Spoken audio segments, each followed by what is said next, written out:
how to get your recovery phrase from your Phantom wallet. Hey guys, welcome back to our channel. In today's video, I will exactly show you on how you can do this. Now I'm inside my browser right here, and inside I have my Phantom wallet installed to my browser.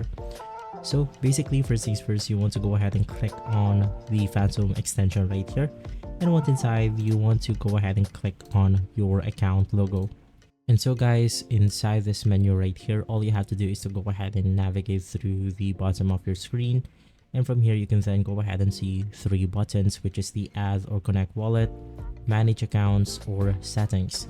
You want to go ahead and click on manage accounts, and from here you can then go ahead and see all of your accounts show up. In my case, I already have, or I only have one account, so I'll just go ahead and click on the account one. And right after that, you can go ahead and change your account name, account address, and just below that we have the show secret phrase and private key. Now this is your recovery phrase right here, so you want to go ahead and click on it. From here, you can just go ahead and type your password, check this window button, and lastly, you want to go ahead and click on next. From there, it will basically show you your recovery phrase. If this video has been helpful, please leave us a like and subscribe. I'll see you on the next one. Thank you.